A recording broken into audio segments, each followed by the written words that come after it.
আসসালামু আলাইকুম। আচ্ছা, অ্যাকাউন্টিংয়ের আলোচনা করতে গেলে আমাদের আসলে প্রথমে একটা জিনিস জানা লাগবে যে অ্যাকাউন্টিংয়ের মধ্যে কী নিয়ে আলোচনা হয় আসলে। অ্যাকাউন্টিংয়ের যে ইকুয়েশন সবার আগে আমরা যদি জানি যে অ্যাকাউন্টিংয়ের ইকুয়েশনটা এটা মাথায় রাখলে হবে যে এ সমান সমান এল প্লাস ও ই।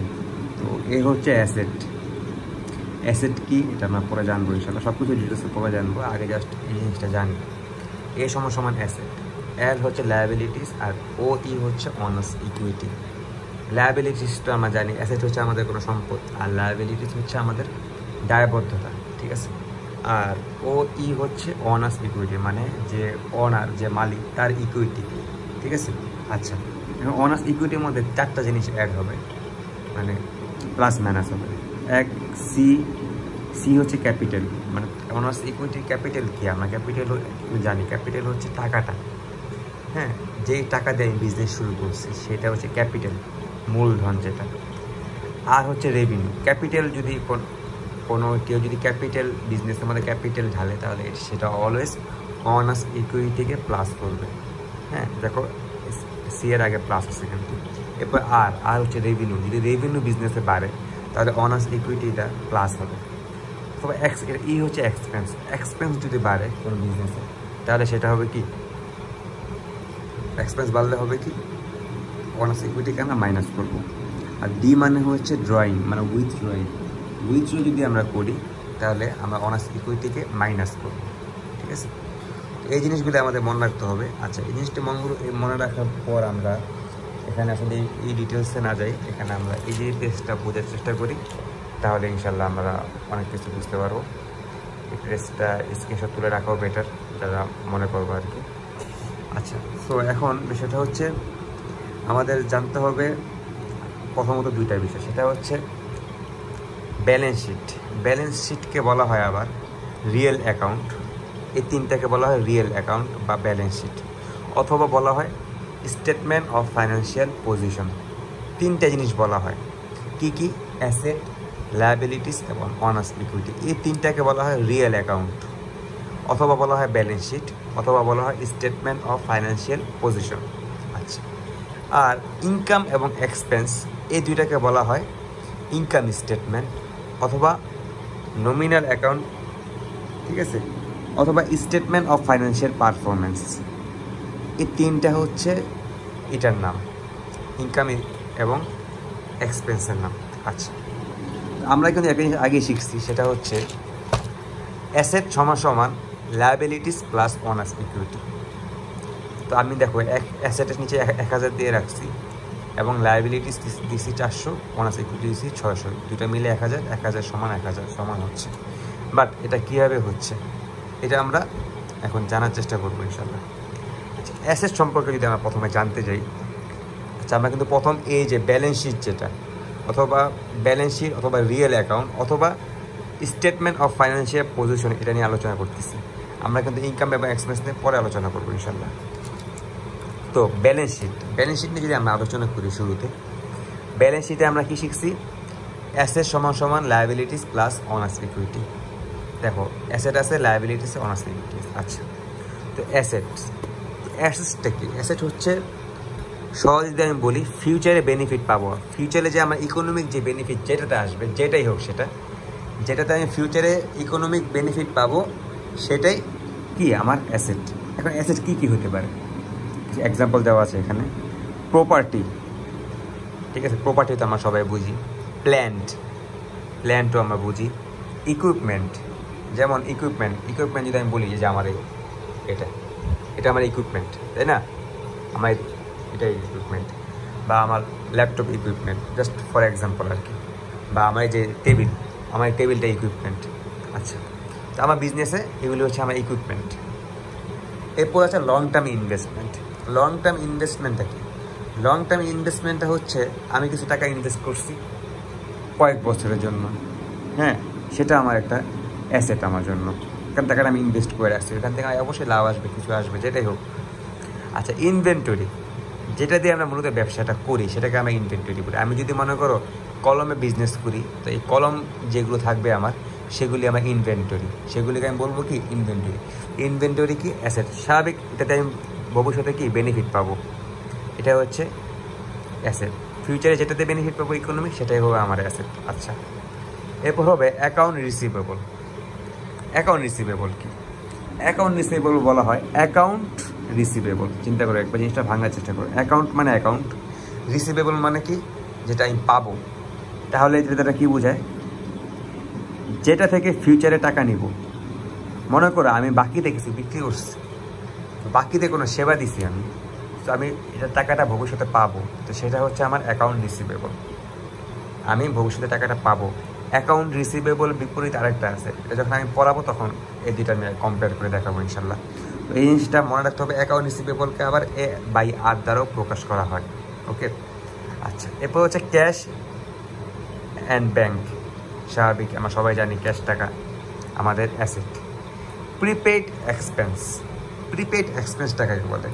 প্রিপেড এক্সপেন্স বলা হয় অগ্রিম টাকা দেওয়া, হ্যাঁ, কিন্তু সেবাটা এখনও ভোগ করা হয়নি। মনে করো প্রিপেড এক্সপেন্স, আমরা যদি মোবাইলে যখন আমার টাকা ভরি, হ্যাঁ, ওটা কিন্তু আমরা বলি প্রিপেড।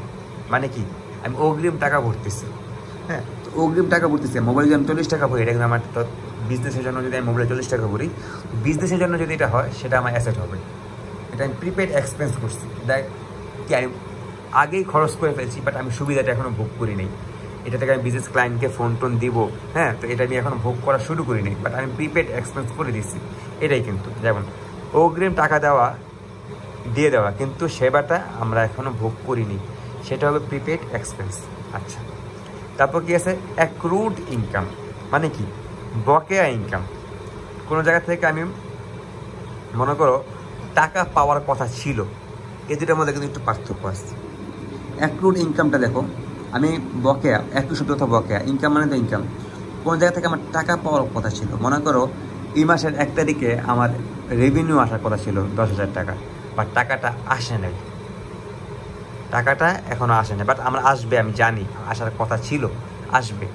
সো আমি 1 তারিখে আমার লিখে রাখতে হবে যে আমার ইনকাম হয়েছে, ঠিক আছে।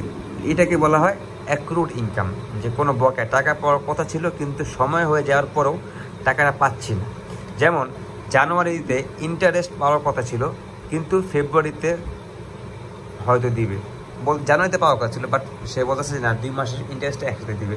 আমি জানুয়ারিতে ইনক্লুড করব আমার অ্যাক্রুড ইনকাম নামে, সেটা আমার কিন্তু একটা অ্যাসেট। তো এই হচ্ছে অ্যাসেটের একটা ছোটোখাটো লিস্ট, ঠিক আছে। অ্যাসেট কী কী হতে পারে, ওকে।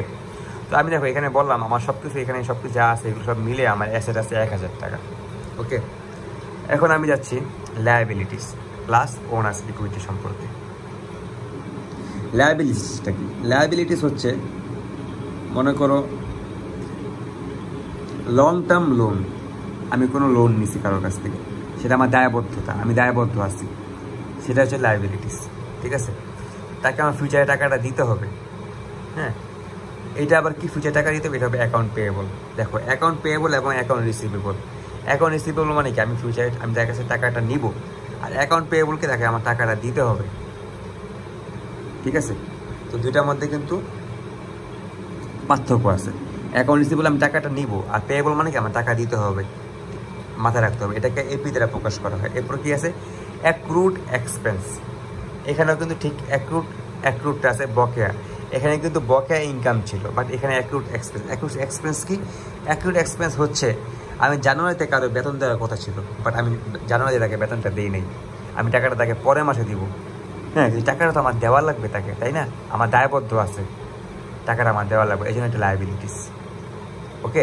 এটাকে বলা হয় অ্যাক্রুড এক্সপেন্স, যে টাকাটা ভবিষ্যতে দিব, বকেয়া এক্সপেন্স, ঠিক আছে।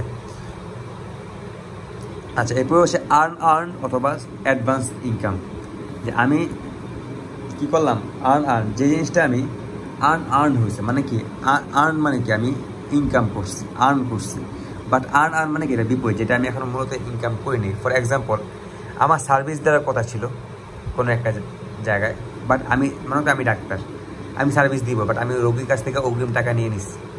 দেখো আমি যদি এখন রোগীর কাছ থেকে অগ্রিম টাকা নিই, তাহলে কি আমার একটা দায়বদ্ধ ক্রিয়েট হয়েছে না? আমি রোগীর কাছে দায়বদ্ধ না, তাকে আমার সেবা দিতেই হবে। তো এটাই হচ্ছে আনআর্ন ইনকাম, আনআর্ন রেভিনিউ বলে, আনআর্ন সার্ভিস রেভিনিউ বলে। হ্যাঁ, এটা হচ্ছে কি একটা লায়াবিলিটিস। ঠিক আছে। আচ্ছা, ওনার্স ইকুইটি কী হতে পারে? ওনার্স ইকুইটি হতে পারে অনার্স ক্যাপিটাল। আগেই কিন্তু বলছি ওনার্স ইকুইটির মধ্যে কী থাকবে? সি থাকবে, ক্যাপিটাল। সি থাকলে প্লাস হবে, আর থাকলে প্লাস হবে রেভিনিউ, এক্সপেন্স থাকলে মাইনাস হবে। এখানে আমি এক্সপেন্স লিখি দিই, এখানে এক্সপেন্স যদি দিই এক্সপেন্স লিখতে হবে, এক্সপেন্স থাকলে মাইনাস হবে। ঠিক আছে, এক্সপেন্স হবে। তারপর উইথড্র, আমি টাকা যদি পার্সোনাল কোনো কাজে উঠাই তাহলে কি আমার অনার্স ইকুইটি, আমি যদি মনে করি আমার বিজনেসে টাকা দিলাম, ওইখানে আমি আমার পার্সোনাল কাজে যদি আমি টাকা উঠাই বিজনেস থেকে, তাহলে কি আমার ক্লেম, আমার যে দাবি বিজনেসে এত টাকা ছিল, এটা কমে যাবে না? 100 বার কমবে। এই জন্য এটাকে মাইনাস দিতে হয় উইথড্র করলে। আমার এক্সপেন্স হচ্ছে, আমি কিছু কিনছি, তো আমার যে ক্লেম, এটা কি কমবে না? অনার্স ইকুইটি, আমার যে অনার্স ইকুইটি মানে কি অনারের ক্লেম। হ্যাঁ, তো অনারের ক্লেমটা কি কমবে না? যে আমার বিজনেস এত টাকা নাই, একটু কম আছে টাকা। আবার যদি আমার রেভিনিউ হয় তাহলে কি আমার ক্লেম বাড়বে যে আমার বিজনেসে টাকা এত আছে। তা আমি যদি আবার ক্যাপিটাল কন্ট্রিবিউট করি, আমি আর কিছু টাকা দেই, তাহলে আমি কী বলতে পারবো যে আমার বিজনেসে এত টাকা বেশি আছে। এগুলি হলো ক্যাপিটাল এবং ইনকাম হচ্ছে বা রেভিনিউ হচ্ছে প্লাস হবে, উইথড্র এবং এক্সপেন্স মাইনাস হবে। কেন হবে এটা আমরা বুঝতে পারছি। আচ্ছা, এখন আমরা আসি এই যে 2 নাম্বার, এটা নিয়ে আলোচনা করি। ঠিক আছে, এখানে আমি দিলাম লায়াবিলিটিস ও থার্ড পার্টি ক্লেম, যে থার্ড পার্টি যদি আমার অ্যাসেট থেকে কোনো কিছু ক্লেম করে সেটাকে আমরা লায়াবিলিটিস বলি। ঠিক আছে। আর ওনার্স ইকুইটি হচ্ছে owners claim on total asset থেকে ওনার্স যেটা ক্লেম করে, সহজ একটা বিষয়। আচ্ছা, এখন আমরা ইনকাম স্টেটমেন্ট বা নমিনাল অ্যাকাউন্ট অথবা স্টেটমেন্ট অফ ফাইন্যান্সিয়াল পারফরমেন্স, যে এই দুইটা আছে, এই দুইটা সম্পর্কে একটু আমরা আলোচনা করি। ঠিক আছে, ইনকাম এবং এক্সপেন্স। আচ্ছা, এক্সপেন্স সম্পর্কে আমরা সবাই জানি, যেমন কস্ট অফ সেল। মনে করি আমি যদি কোনো কিছু বিক্রি করি, সেটা আমার কী হবে? এক্সপেন্স হবে 100 বার। মানে কোনো কিছু যদি আমি কিনি, হ্যাঁ, বিক্রি করার জন্য, তাহলে কেনার যে টাকাটা সেটা আমার এক্সপেন্স হচ্ছে। হ্যাঁ, আমি কয়েক স্যালারি দিতে গেলাম, অথবা আমি অ্যাডভার্টাইজমেন্ট করতে গেলাম, অথবা আমি রেন্ট দিচ্ছি, অথবা ডেপ্রিসিয়েশন হচ্ছে অপচয়, সম্পত্তির অপচয়। এটা হচ্ছে, আমি ডেপ্রিসিয়েশন আলাদা ভিডিও বানাবো ইনশাল্লাহ, মানে ভিডিও হবে আমাদের একটা চ্যাপ্টারের জন্য, ডেপ্রিসিয়েশন এখানে আলোচনা করা হবে। ঠিক আছে। তো এরপর এখানে হচ্ছে কি রেভিনিউ কী হতে পারে? সেলস রেভিনিউ হতে পারে কোনো কিছু বিক্রির পর, অথবা সার্ভিস রেভিনিউ হতে পারে, অথবা কমিশন হতে পারে, অথবা ইন্টারেস্ট হতে পারে। এগুলো আমরা কি বলবো? রেভিনিউ বলবো। আচ্ছা, এটা হচ্ছে ইনকাম কি আর এক্সপেন্স কি এবং রেভিনিউ কি, এটা আমরা সবাই জানি। আচ্ছা, এখন একটা বিষয় নিয়ে আলোচনা করব, সেটা হচ্ছে accrual basis of accounting. Accrual basis of accounting কী বলে? অ্যাক্রুয়াল বেসিস অফ অ্যাকাউন্টিং বলে যে আমরা মনে করো তুমি একটা মুদির দোকানে গেলা, মুদির দোকানে যাওয়ার পর মুদির দোকানে বললা, মুদির দোকানে বেটা করলো কি একটা বিক্রি করলো, লাইক মনে করি এটা বিক্রি করলো 100 টাকা দিয়ে মুদির দোকানে, বা একটা স্টেশনারিতে গেলা যেখানে বই খাতা পাওয়া যায় লাইব্রেরিতে, সেখানে উনি বিক্রি করলো 100 টাকা দিয়ে। বাট ওই লোকটা তাকে টাকা দেয় নাই। ঠিক আছে, টাকা দেয়নি। এখন তুমি অ্যাকাউন্টিং স্টুডেন্ট, তুমি তাকে গিয়ে বলতেছো, ভাই আপনি তো 100 টাকা ইনকাম করে ফেললেন। উনি বলবে, আরে ভাই আপনি কি পাগল হয়ে গেছেন? আমি 100 টাকা কই ইনকাম করলাম? আমার 100 টাকা এখনো পাই নাই আমি, সেটা আমার কাছে বাকিতে কিনছে। টাকা যখন দিবে সে আমাকে, আমাদের যখন ক্যাশ টাকা আসবে, তখন আমি দাবি করতে পারবো যে আমি 100 টাকা আমার লাভ, মানে বিক্রি করতে পারছি আমি, 100 টাকা আমার রেভিনিউ হয়েছে। মনে করুন এটা 70 টাকা দিয়ে কিনলো, নিজের টাকা দিয়ে কিন্তু উনি কিনছে, বাট উনি বিক্রি করছে যে এখন 100 টাকা পায় নাই। তাহলে উনি 100 টাকা পায়, তখন কিন্তু বলতে পারবে যে আমি 30 টাকা আমার লাভ হয়েছে। বাট এর আগে কিন্তু উনি বলতে পারতেছে না, উনি বলবে না, সাধারণ মানুষ কিন্তু বলবে না। বাট অ্যাকাউন্টিংয়ের ভাষা হচ্ছে এটা না, অ্যাকাউন্টিংয়ের ভাষা হচ্ছে বিপরীত।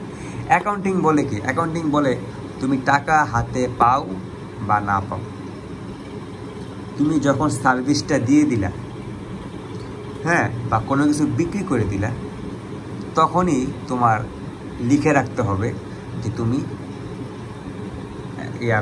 মানে কি লিখবা, যে তুমি, হ্যাঁ, তুমি লিখবা যে তুমি রেভিনিউ করে ফেলছো। অথবা তুমি কোনো কিছু কিনলা তোমার বিজনেসের জন্য, তুমি তাকে টাকা দাও বা না দাও, হ্যাঁ, না দিলেও তোমার লিখে রাখতে হবে যে তোমার এক্সপেন্স হয়েছে। এটাই কিন্তু মূলত অ্যাকচুয়াল বেসিস অফ অ্যাকাউন্টিং বলে। যেমন আমরা এখানে লেখা আছে, আমরা রেভিনিউ কখন রিকগনাইজ করব? যখন পণ্য বা সেবা সরবরাহ করব, বা যে টাইমে রিস্ক বা রিওয়ার্ড, যেটা একটু ভাষা, ট্রান্সফার করা হবে তখনই আমরা রিকগনাইজ করব। ক্যাশ টাকা আছে কি না সেটা আমাদের দেখতে হবে না, ক্যাশ টাকা পাইলাম কি পাইলাম না সেটা আমাদের দেখা লাগবে না, আমাদের সময়টা হয়েছে নাকি। হ্যাঁ, তাহলে যদি সময় হয়ে যায় অথবা আমরা যদি রেভিনিউ রিকগনাইজ তখনই করবো যখন আমরা সেবাটা সরবরাহ করে দিব। ঠিক আছে, এই জিনিসটা আশা করি সবাইকে আমি বুঝতে পারছি। এক্সপেন্সের ক্ষেত্রে সেম, এক্সপেন্সটা তখনই হবে যখন আমরা এক্সপেন্স করে দিব, টাকা যাক বা না যাক। হ্যাঁ, এটাকে মূলত কী বলে, অ্যাক্রুয়াল বেসিস অফ অ্যাকাউন্টিং বলে। আচ্ছা, আরেকটা বিষয়ে মাথায় রাখতে হবে, অ্যাকাউন্টিংয়ে নেট প্রফিট এবং ক্যাশ ইন হ্যান্ড কখনোই সমান হয় না। কারণ কি, অ্যাক্রুয়াল বেসিস অফ অ্যাকাউন্টিং, যে টাকা আসছে নাকি আসে না, এই জন্য আমরা বলতে পারবো না যে নেট যদি বলে আচ্ছা তো বিজনেসে নেট প্রফিট হয়েছে কত, মনে করো এখানে ফর এক্সাম্পল রেভিনিউ হচ্ছে 2000 টাকা, ঠিক আছে, আর আমার এক্সপেন্স হচ্ছিল 1700 টাকা। হ্যাঁ, তো আমি বিক্রি করছি 2000 টাকা দিয়ে, আমার রেভিনিউ কত হয়েছে 300 টাকা। বাট এই 300 টাকাটা মনে করো এই প্রফিট আমার, তাই না, প্রফিট 300 টাকাটা আমার হাতে এখন আসে নাই, আমি বিক্রি করছি বাকিতে 2000 টাকা, 300 টাকাটা আমার হাতে এখন আসে নাই, সে এটাই বলে।